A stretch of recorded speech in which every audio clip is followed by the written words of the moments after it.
Bonjour et bienvenue à toutes et à tous. My name is Mary Ellen Cannellan. I'm the Executive Director of the Alliance Française de Chicago, and it is my pleasure to welcome you to the second lecture in this winter's Zoom series, The Making of the Great Museums of Paris from 1900 until today.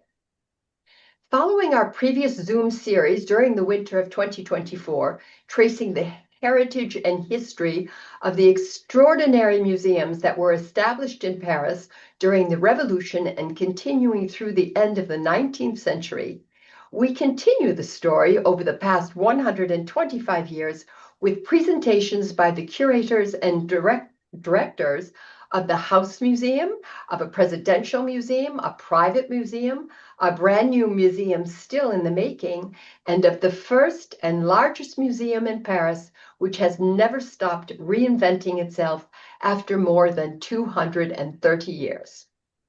After last week's introductory lecture by Russell Kelly, setting the stage for the museums founded in Paris since the turn of the 20th century, this week, Sophie Motsch will tell us the story of the Nissim de Camondo Museum, one of the most remarkable house museums created in Paris in the decades before World War II. It's a personal favorite, having been introduced to it by a dear French friend living in the quartier. But before we get started on our travel through time, a reminder that we're using a Zoom webinar format. This means that you could only see the guest speaker. Please use the chat line to communicate with all participants, and we encourage you to let us know where you're listening from. We also ask that you use the Q&A icon at the bottom of your screen to ask any questions, and they will be answered by our speaker at the end of the talk. Please note that we will also send you recording a few days after each talk in the series. This program is presented by the Alliance Française Miami Metro and the Alliance Française de Chicago, with communication support from the Fédération des Alliances Françaises USA. This organization oversees more than 100 chapters of the Alliance Française all across the United States. And finally, a few words about Russell. Russell was the curator and moderator of the past 5 winters lecture series about the history and heritage of France. He's lived in Paris for 38 years and is for over 30 years, and is the author of The Making of Paris, the story of how Paris evolved from a fishing village into the world's most beautiful series. It's published by Lyons Press, 2021. And his new book, Walking Through the Ages of Paris, 10 historical walking tours through the city of life, will be published later this year. Thank you very much for joining us, and à vous, Russell. Thank you very much, Mary Ellen. And it's my pleasure to introduce today's speaker, Sophie Motsch, whom some of you may remember from our series 2 years ago about the first museums created in Paris, where she gave an excellent presentation about the Musée des Arts Décoratifs, the Museum of Decorative Arts, located in the northwest wing of the Louvre, which manages the Nissim de Camondo Museum. Sophie Motsch joined the Musée des Arts Décoratifs in Paris in 1998 as an associate curator in Western decorative arts in the 17th and 18th centuries. One of her first duties was to participate in the reinstallation of the 17th and 18th century display galleries for the grand reopening of the museum in 2006 after 10 years of renovation works. Now she's working on the extensive renovation of the Camondo Museum, the first since the museum was founded in 1936. A specialist in the history of collecting, Sophie is also co-curator of A Day in the 18th Century Chronicle of a Parisian Townhouse, an exhibition that will be opening at the Musée des Arts Décoratifs on February 18th and will continue until July 5th, 2026. It features more than 550 original objects drawn from the Musée des Arts Décoratifs collections, most of which have rarely been exhibited. Sophie has a bachelor's degree in English and Italian and in art history from Paris 10 Paris University and a master's degree in art history from the Université Jules Verne in Amiens. Sophie lectures and teaches regularly at the Musée des Arts Décoratifs and its neighbor, the École du Louvre, among other institutions, and she sits on the advisory board of the Société de l'Histoire de l'Art Français, the Society of the History of French Art. So, as you can see, Sophie is eminently qualified to tell us the story of the making and remaking of the Musée Nissim de Camondo. À vous, Sophie. Bonjour, Russell. Merci. Thank you for introducing me.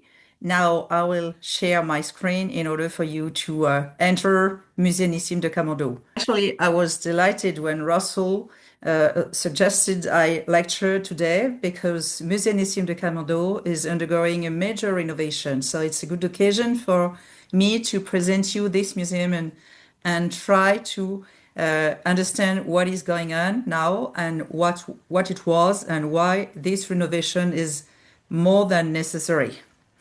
I'm sure most of you have already been visiting Musée Nissim de Camondo, which is located in Paris, in the northwestern part of it, in a place where there is Parc Monceau, which is a very nice public garden. This is the facade of it, but before entering the proper house and collection, I would like to focus on the family. Here is Moïse de Camondo, the man who is at the very beginning of the collection and the constitution of this museum. Moïse de Camondo is a man, you can see him here on his late 40s. He's of Turkish origin, a very intricate family with link with Spanish, Spain, Turkey, and really the history of Europe of Jewish ascendants. He arrived in Paris with his parents when he was 8. And I must say, Camondo family is now extinct, and we can really figure out that the magnificent Camondos, they have known a fantastic era with a splendor you can see through the collections and the magnificent houses, and the end is a tragedy. You'll see that at the very end of it. Here is the very first members of the Camondo family through this little family tree. What is very interesting is to look at the costumes of the persons, because the ancestors here, Salomon Raphael, is really wearing the traditional coats and the hat, with the turban.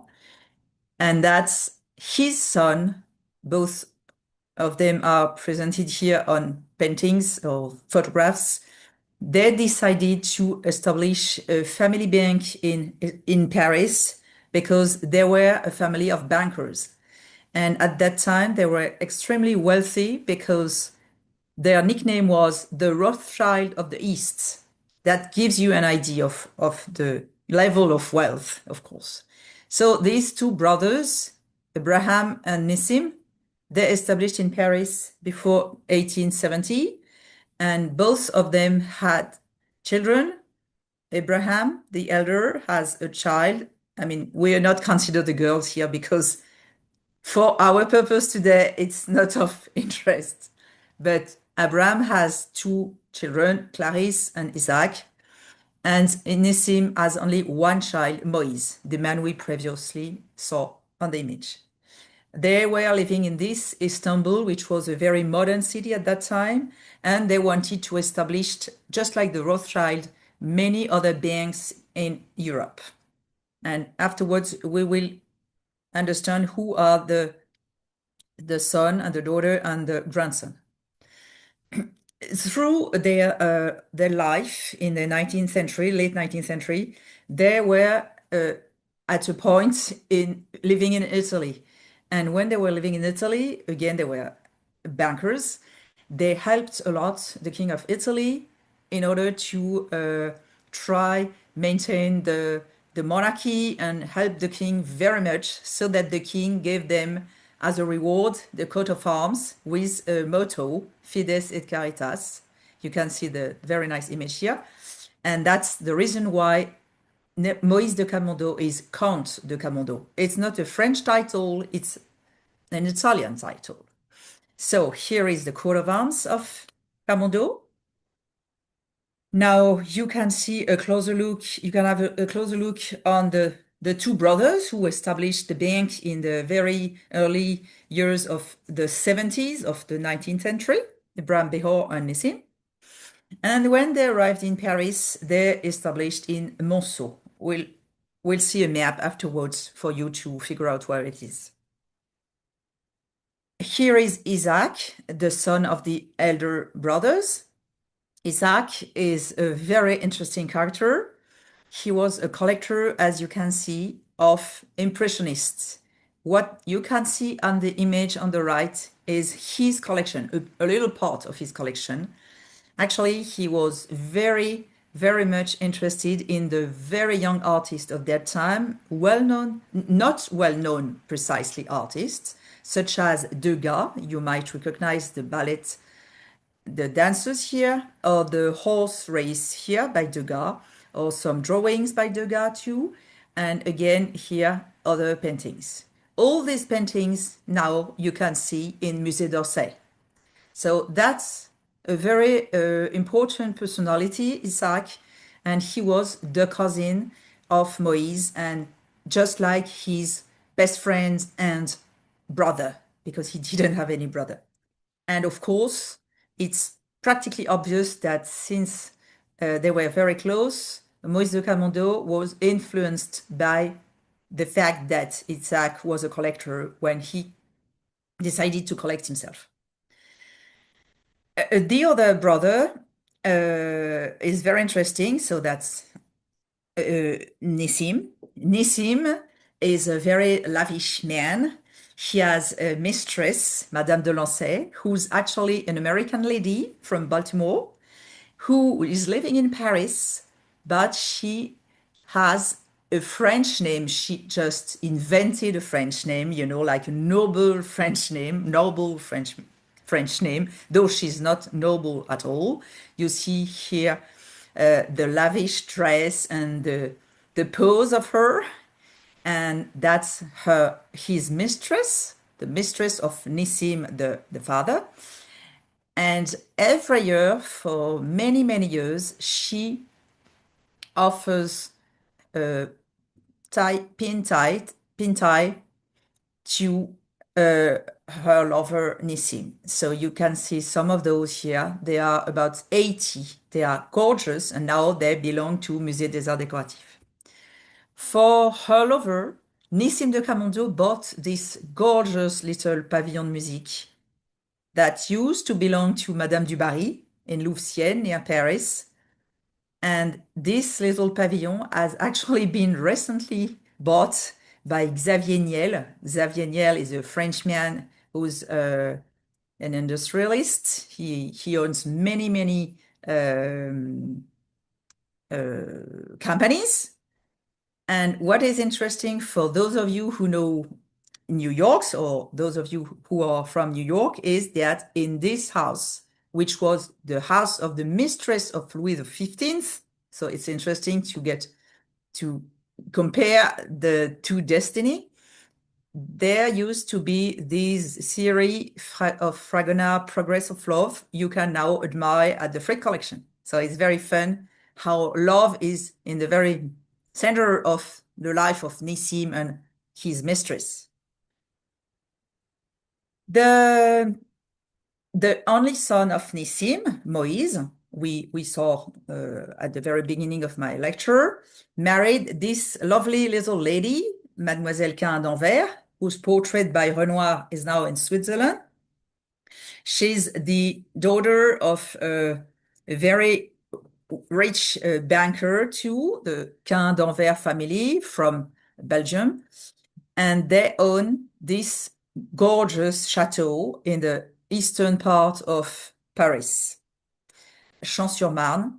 And actually, what is very interesting is Moïse de Camondo, when this little Mademoiselle Cain d'Anvers was a young girl, she didn't live here. She was living in Paris with her parents. And when she got engaged with Moïse de Camondo, at the very moment of the engagement, her parents bought this chateau after being recommended by Moïse de Camondo, because Moïse de Camondo has a very strong taste on 18th century, so he was a sort of counselor for his in-laws. Here is the children of Moïse de Camondo, the young Nissim. You know that in the Jewish tradition, usually children, they got the name of their grandfather. So Nissim de Camondo's got the name of his grandfather. So you can see him as a young boy here. And the daughter, the sister of Nissim, Beatrice. And here on the left, you can have an image of them during World War I. The date of them is here. Huh? They were born in the very late years of the 19th century. Mademoiselle Beatrice de Camondo married Léon, who's on the right. And Léon here is the son of Theodore. Theodore is someone you may have known through his gorgeous house, Villa Querelos, in Beaulieu-sur-Mer, near Monte Carlo. And Theodore Reinach and Léon Reinach are really members of an intellectual family. All the members of this family are really very intellectual. For instance, Theodore Reinach was a ancient Greek specialist, and he had this house built to match what he saw on the Greek vases, on the literature, and on the ancient texts. So it's fascinating. I highly recommend the visit of it. So that's the context. And then Beatrice married with Léon. She had one daughter and one son. Here you can see them. And I'm sure you will guess immediately the very tragic year of death for both, 1943. We'll talk about that later. So that's the very last pictures of them. Bertrand, 20 years old here, 21, and Fanny. Now we'll focus on Moïse de Camondo as a collector, and at first as a man, as a grand bourgeois, nearly an aristocrat of the Belle Époque, because he's living in Paris as an adult in the Belle Époque. He has just left his father his father was dead in 1889. His mother is dead in 1910. He has got married. He's got 2 children, but he's got a divorce. And because his wife was having an affair, he's got the custody of his 2 children, which is quite rare at that time. He's a man of his time, so that he's very keen in hunting, horse riding, yachting, and driving. He's one of the first owners of automobile in France in the Belle Époque. It was hardly a few hundreds of owners who had automobiles. So you can see him here, and he loved doing tour in France, in Italy. And during these tours with his automobile, sometimes he's got a driver too. He's not necessarily driving himself all the time.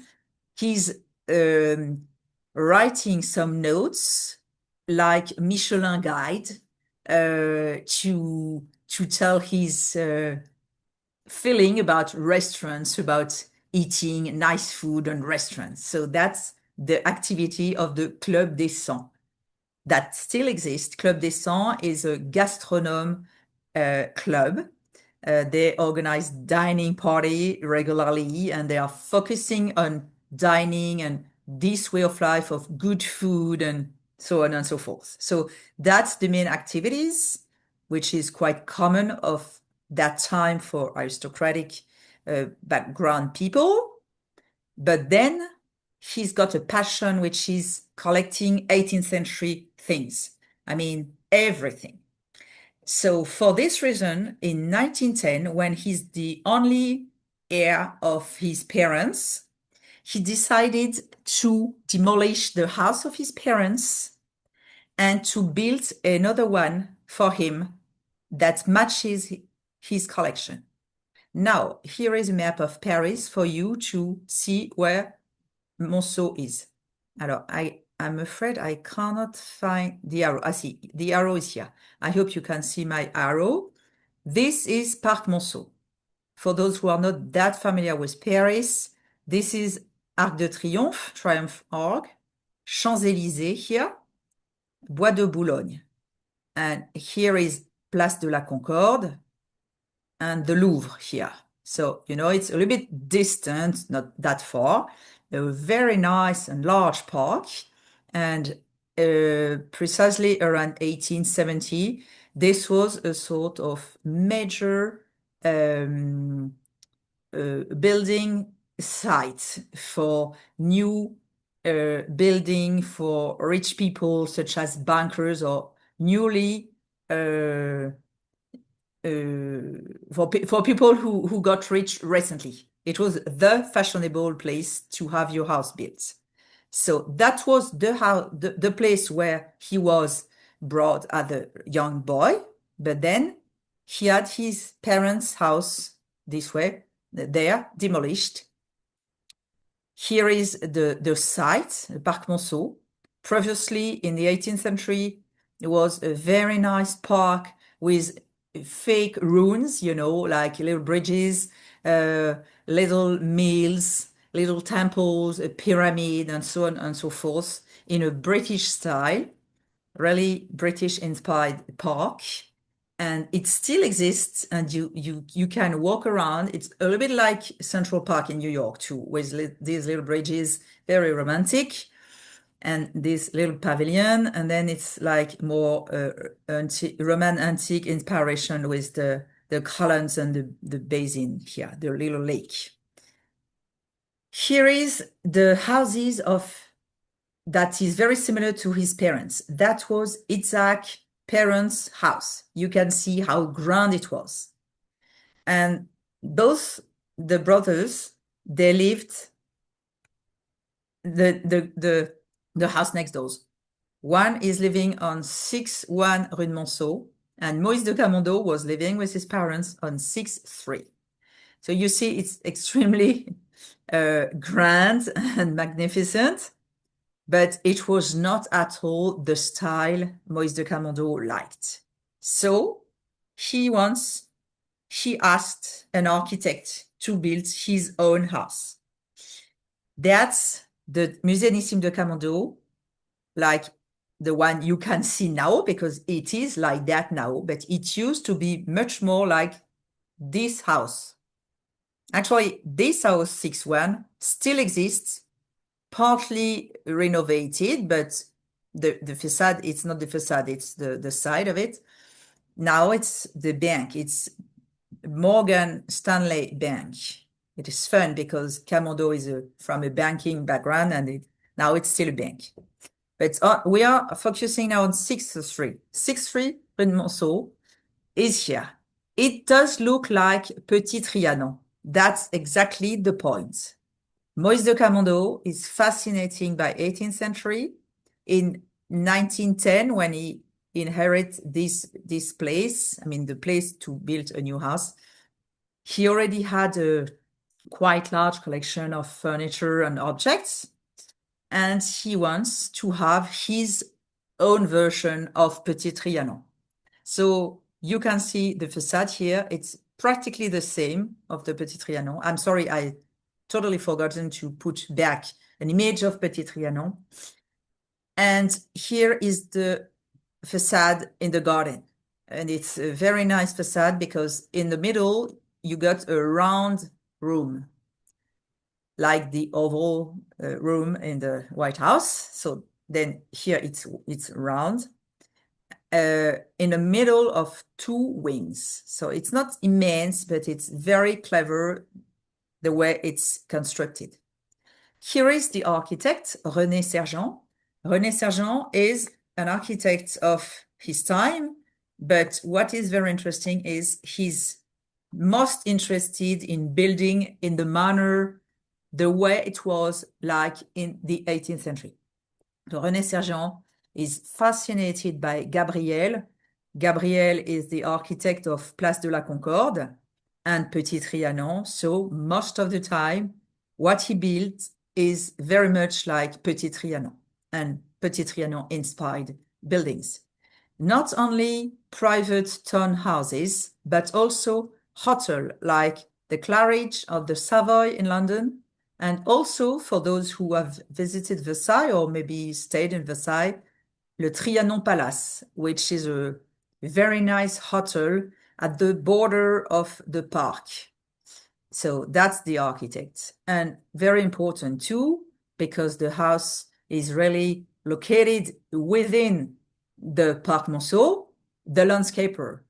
And the landscaper is also very important because Achille Duchesne, just for a little fun moment, Duchesne in French is like being called Mr. Oak. So it's fun for a landscaper to have a name which is in relation with nature and trees.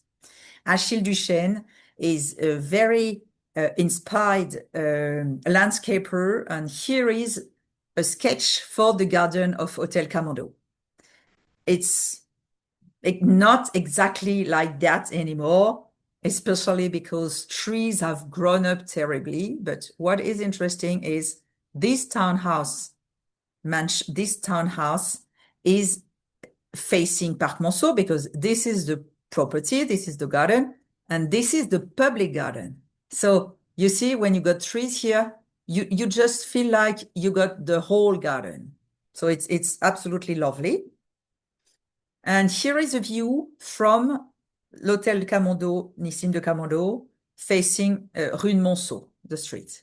Actually, these servants' quarter and chauffeur and every the little apartments for the servants is from the previous hotel, the previous townhouse, and that's very clever to have like take advantage of these existing building to make a kind of link between the street and the main building, which is here, the townhouse is here.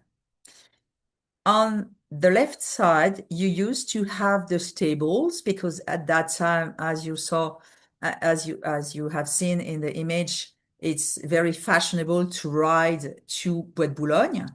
So you got a lot of horses in the stables here. That's a little trace of the stables. We would like very much to renovate the stables. And on the right side, you used to have the car park, actually. This is the car park for the automobile. And unfortunately, now it is a restaurant. So it's a little bit of pity because we could have liked very much to have it transformed into a sort of exhibition room and have automobile presented to be immersed in this Belle Epoque atmosphere. But yeah, well, it's not possible anymore. So, here it is. No, I was sure I got the Petit Trianon. You see how it looks like Petit Trianon. Now we enter Camondo and you can see how similar it is. Camondo and Petit Trianon. Same proportion, same height, same colors like pierre de taille, stones, black and white marbles on the floor, and so on and so forth. Actually, what is extraordinary, because again, Hotel Camondo has been built between 1910 and 1914. It's not actually pierre de taille. It's not stones like nice stones. It's just a cover on bricks for many reasons and for a practical reason too. Here is the main apartment, the noble level with many drawing rooms, and living rooms. And this is a little study room with a collection of paintings, many objects. This is the private apartments here, the library and the bedroom of Moïse de Camondo. What is very interesting is we have managed to keep and restored, like 30 years ago, practically, the kitchen, the servants' quarter, the servants' dining room, and the bathroom and the pantry near the dining room on the first floor. So it's absolutely exceptional in Paris to visit a house museum with these facilities, and you see how modern it is. And that was the will of Moïse de Camondo, extremely modern.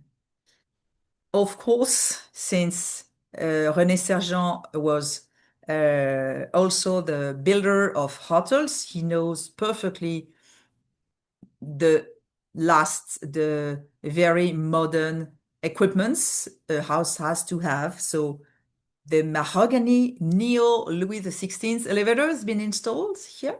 Absolutely lovely, still functioning, extremely rare. And this is really a sort of heritage we got, and it's been protected, you know. We cannot demolish it, we cannot remove it, and we won't, and we do not want to, but it's really a tribute of the past we got. It's fantastic. And even in the service staircase, the servants got a sort of freight elevator because it's actually quite high, the servants' quarter. Now we will focus on the collections. So as I told you, it's an exceptional collection, not only because of the numbers of it, it's practically 1,000 objects, but a lot of them have a prestigious provenance. Here is a sample, a medley of it. For instance, here is a tapestry with the coat of arms of the King of France. Actually, it's the sort of tapestry you would receive if you were the Chancellor of the Exchequer, as they say in England. So that's like the Minister of Finance. When he was first appointed by the King of France, he would receive this tapestry. He would have his own coat of arms woven in the corner of it, and he would hang that in his office, actually. Here is one of the carpets that used to be on the floor of the Grande Galerie in the Louvre at the time when the Louvre was the palace of the King of France. So it's extremely precious. Here you got a lovely vase, which is not from a provenance of any prestige, but it's really rare. It's like porcelain, but it's not porcelain at all. It's cardboard, lacquered cardboard with a very precious and lovely ormolumens. Very nice. Here is a prestigious object. We'll focus on it later. Here is a painter, I'm sure you know, that's Elisabeth Louise Vigée-Lebrun, very famous portrait painter, a female portrait painter. This is also a selection of furniture that used to belong to Marie Antoinette and so on and so forth. So it's amazing. But Moïse de Camondo, like most of the collectors of that time, since he's very rich, I mean, not only of that time, but generally speaking, when you're a collector and you're extremely wealthy, most of the time you do not go by yourself at the antique dealer. You don't discuss exactly with everybody, and you don't go to the auction sale and bid yourself. You would have counselors, you'd have antique dealers doing that for you. You would have a conversation. You would talk about what's going on, what is interesting. You will obviously read magazines such as Gazette des Beaux-Arts, and that's very important for that time because it was a brand new magazine, 1859, that still exists. And also very important, the relation.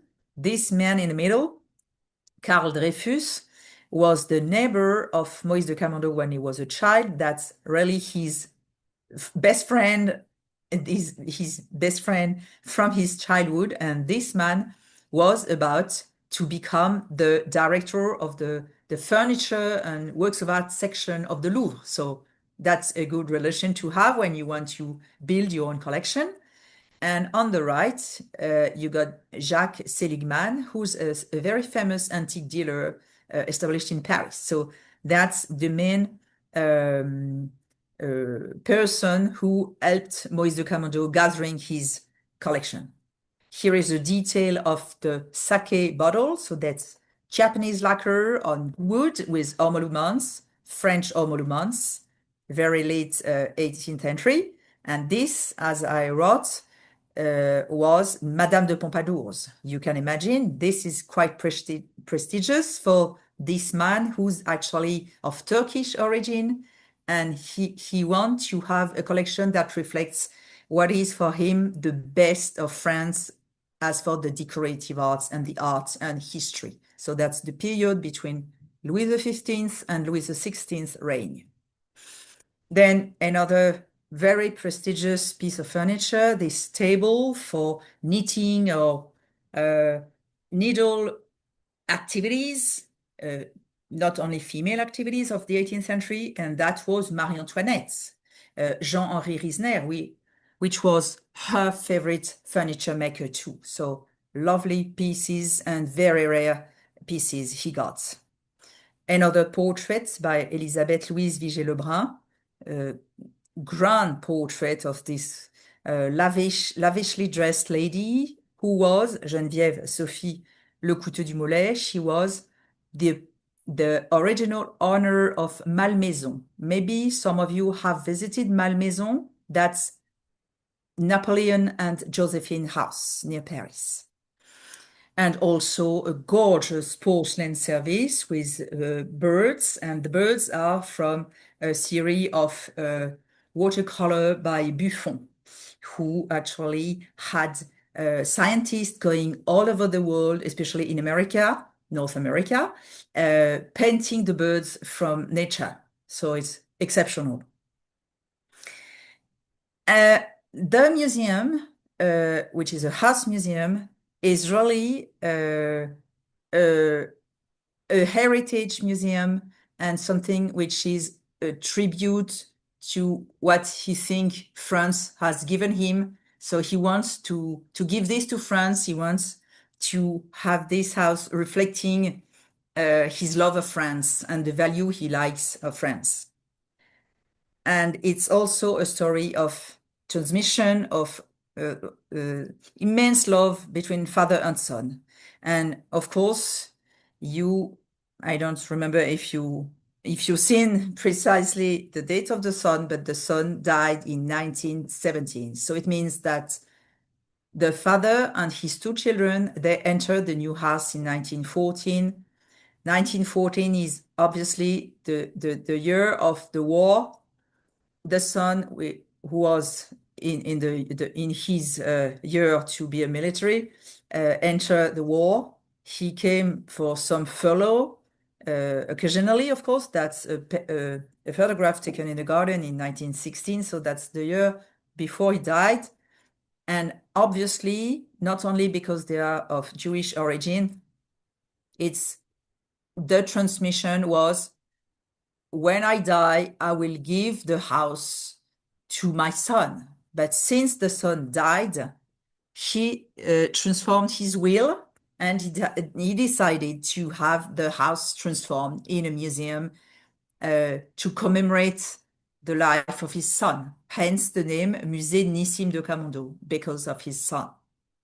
And the will is very precise. The will said, you do not have to move things inside the house, and especially you don't buy anything. It's my collection. I am Maurice de Camondo.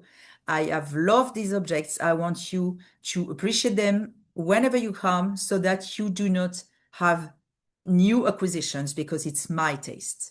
And it's something which is very important. And you see how it is. Before, the museum opened in 1936, a few months after the death of Maurice de Camondo in 1935.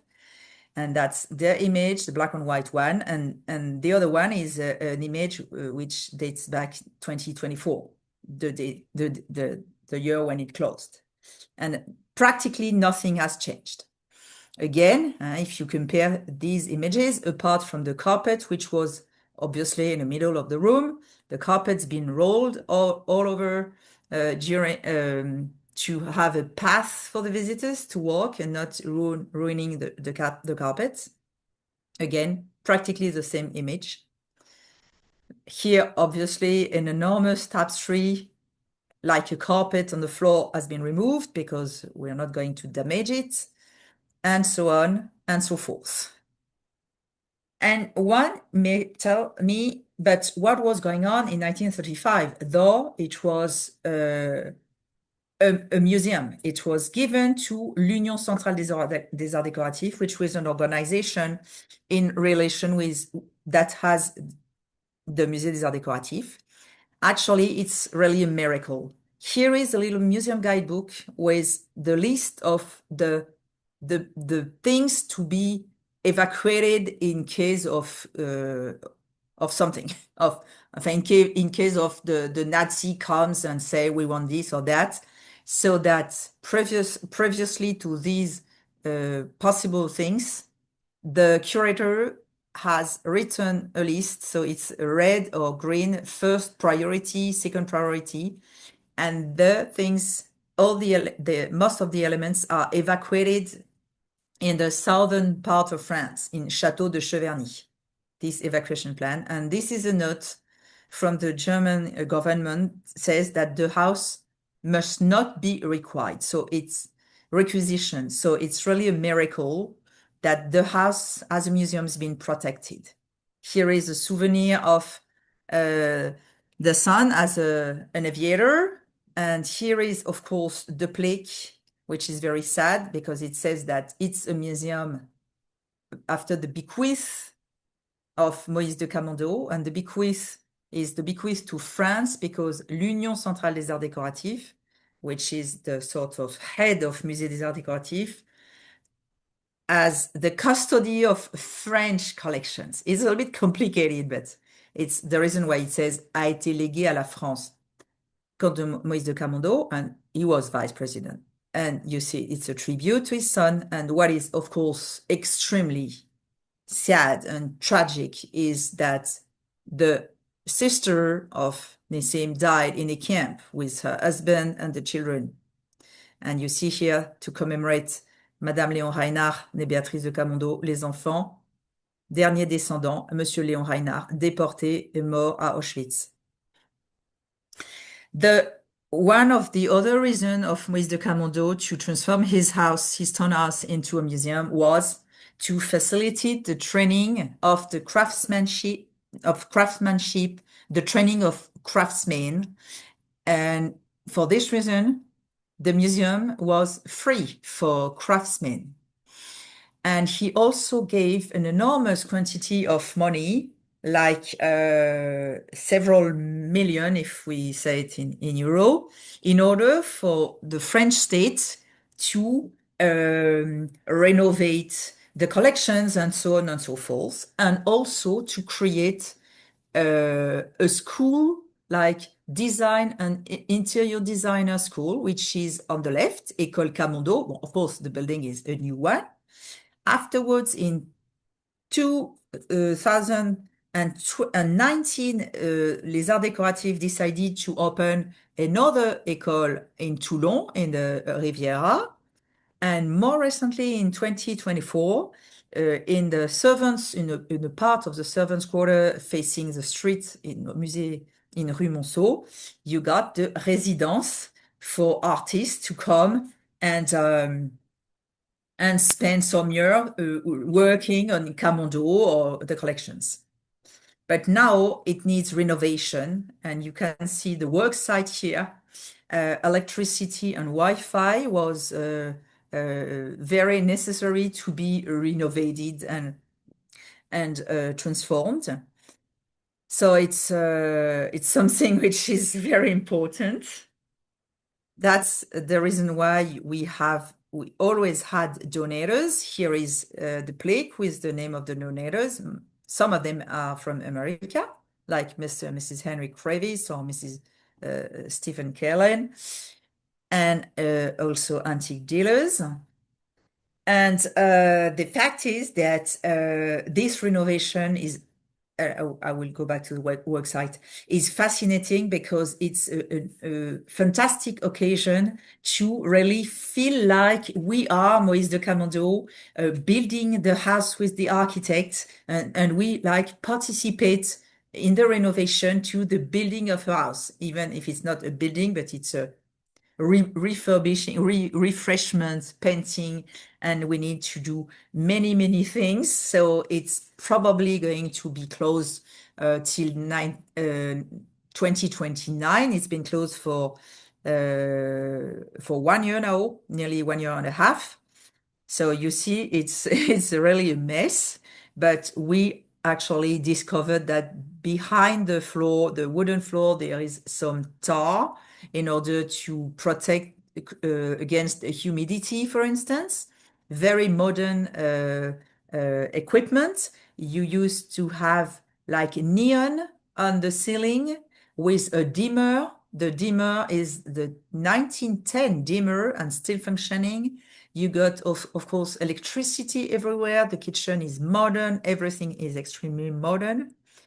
But of course, the money Camondo gave to have this house live and on a daily basis um, equipment as it doesn't exist anymore because it's like nearly 100 years after he died. So we actually need money. We are extremely lucky to have a 5 million euros donation by an anonymous donor, which is extremely generous of him, but we still need practically 10 million euros to renovate the architecture, the facade, and so on and so forth.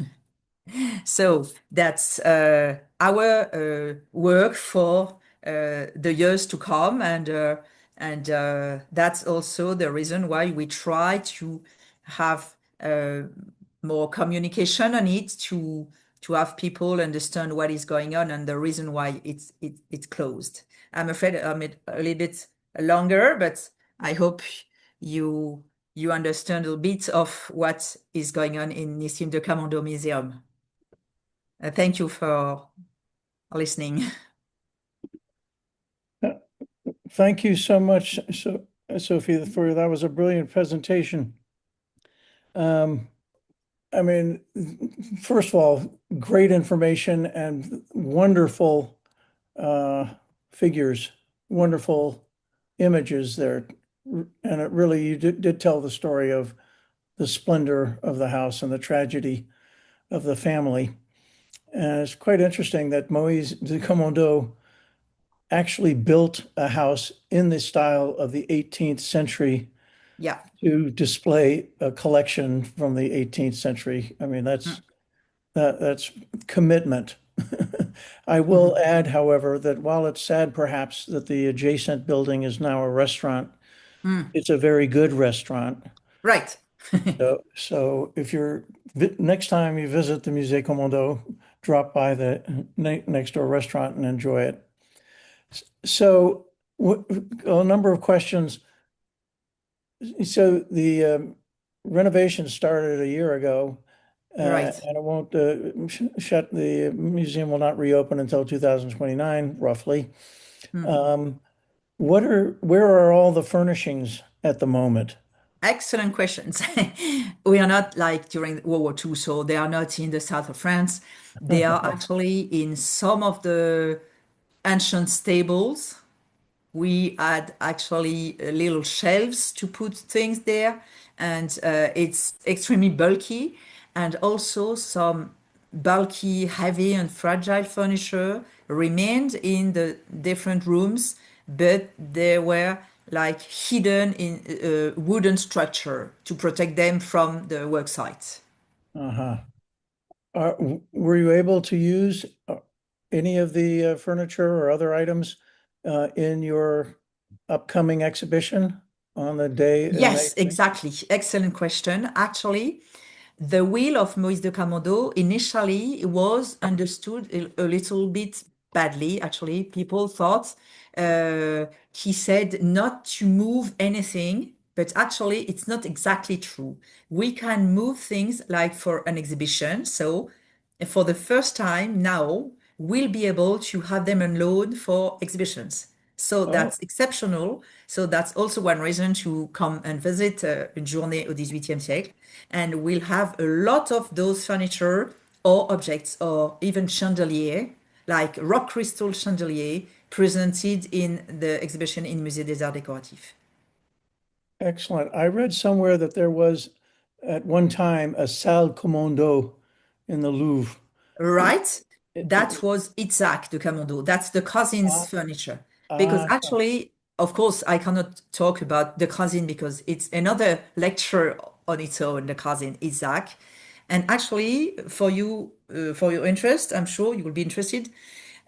There will be an exhibition dedicated on Isaac de Camondo in Musée d'Orsay next ah, year. So okay. it's gonna be very interesting. But Isaac de Camondo was a collector of many interests. He had three main interests. At first was 18th century Western art, just like Moïse. I mean, Moïse was inspired by this. Then he was much interested in Asian art. It was also much fashionable at that time. And eventually he was collecting modern art, so that's Degas and so on and so forth. Hmm, And all his collection, because he had no legitimate children, he also had an enormous bequest in 1910 at the Musée du Louvre. So that's the reason why you had a Salle Camondo at Musée du Louvre. But then when Musée d'Orsay opened, obviously 1986, all these impressionist paintings and stuff went to Musée d'Orsay. okay. So it's fascinating that as soon as Moise inherited his parents' house, he demolished it to Mm. build a new one to house his collection. When did he start his collection?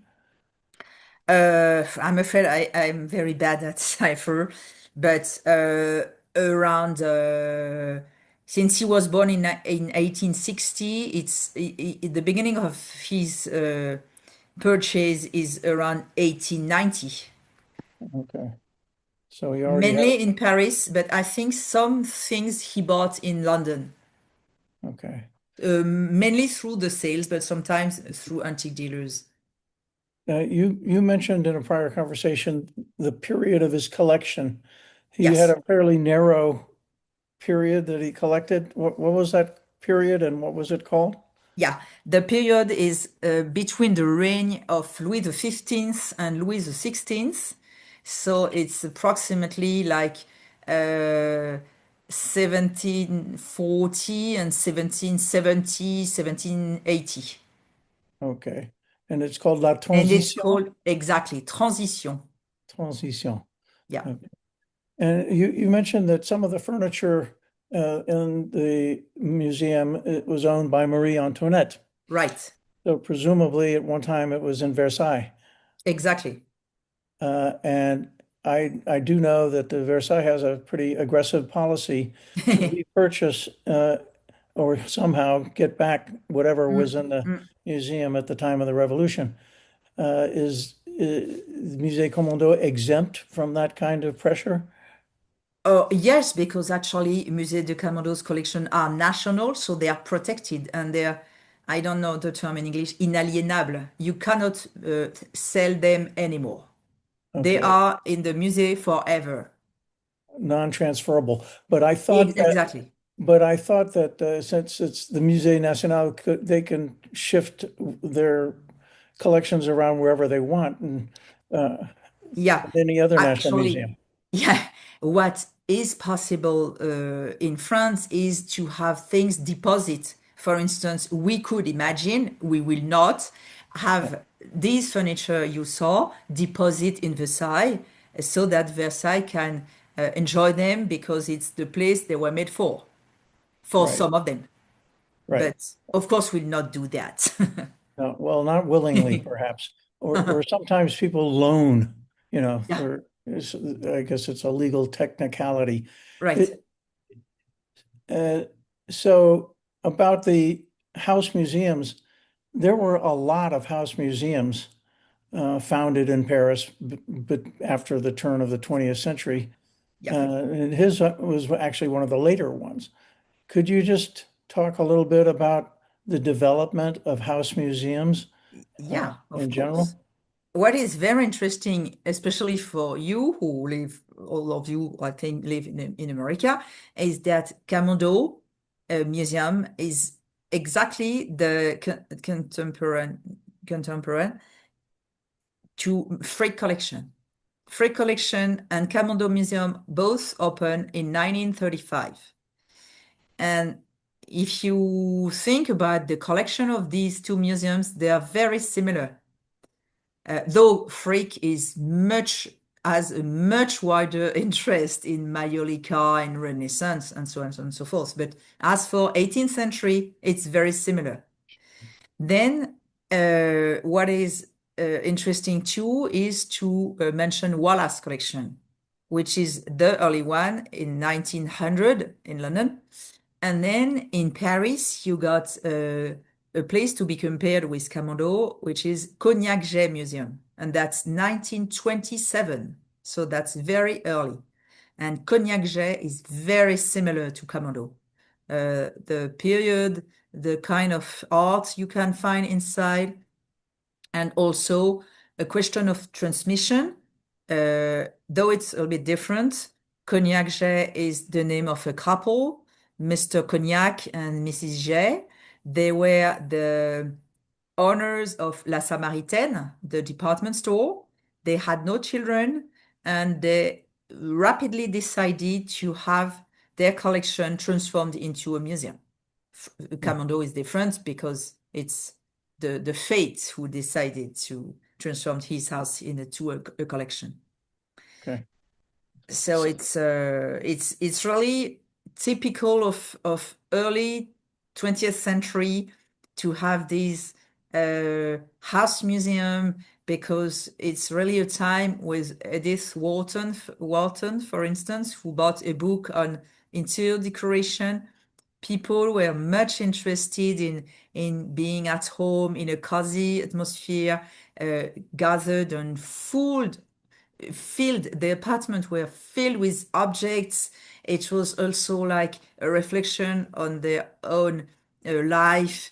And also you had the development of psychoanalysis. You got it. This is also the time of Freud and psychology and that sort of thing. So it's very interesting to consider also bibelot. So that's knick-knack, and having knickknacks, which is a sort of a low level of collecting grand things, and that's typical of the third half of 19th century till practically World War One.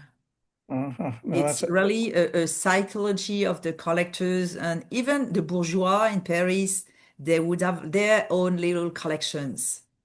that's a fascinating analysis. I'd never really Mm. thought of it that way. It was a collector's period Right, there. really. Uh, And most of them are male collection, but you could find, of course, some female collectors of very good, with a very good quality collection. For instance, in America, there, of course, Isabella Stewart Garner in Boston, and Mrs. J, the wife of Mr. Cognac, he was a collector. And of course, in Paris, not far from Camondo, you got Jacques Marandré. And Jacques Marandré is Mr. André, Mr. Jacques Mar, and Mrs. André, who was not only a collector, she was mainly a painter, but she was one of the collector in the couple too. mhm. And Okay. then you got the Merrill in Houston afterwards, uh, for Roscoe. or you got Elena Rubinstein, the lady who was developing beauty Makeup. cream. She was a fantastic collector too, with a large interest in Art Deco, but also African art. Mhm. Collector is a fascinating world. Yeah, Most absolutely. of. And that sounds like a great idea for another series. Ah, yes, it could be a fantastic Yeah. idea. Okay.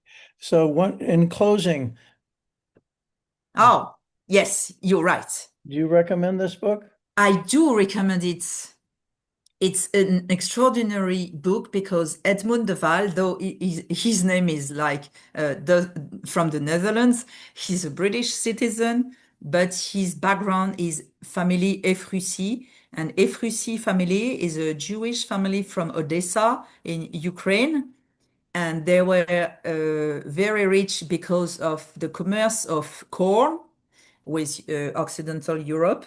And these are the family with Rothschild and Camondo, Efrusi, which were the collectors of that time, extremely wealthy. They had houses all over Europe. And Edmund de Waal, he's a ceramic uh, craftsman, very talented. He's an artist. And he actually bought his first book is The Air with Amber Eyes. It's extraordinary because it's really a sort of a route um, to his family tree. And Mhm. it's like he's really virtually go on the trace of his uncles and great grandparents to try understand what is the destiny of a Jewish family from Russia to Austria and France and England and everything. And of course, his uncle was the founder of the Gazette des Beaux-Arts, living Rue de Monceau, Charles Efrussi.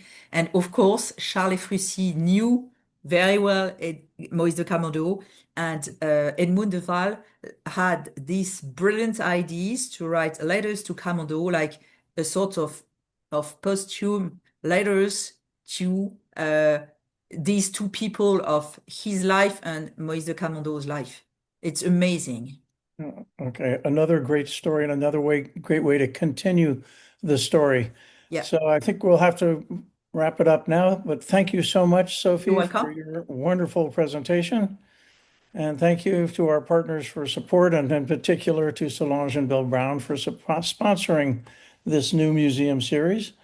Thank you all for being here this week, and we hope to see you next week, same time, same place, when I will be telling you the story of the Louvre, the first Sorry, museum. if I Yeah, can add something, sure.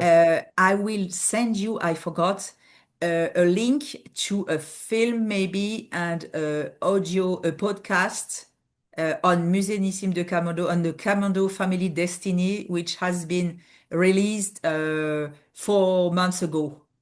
Oh, Maybe terrific. you, maybe you can listen to it. It's France Culture. Okay, well, we will, you send us the link and we will send it to You'll figure everybody out. who signed up for your lecture, Right. along with the link to the donation Yes. Thank you very QR much. code. So, We need you. well, we're happy to help. Thanks so Thank much, you. Sophie. Thank you, Russell. Au Thank you, revoir. Mary Ellen. Thank you, Ryan. Okay, au revoir. Au revoir.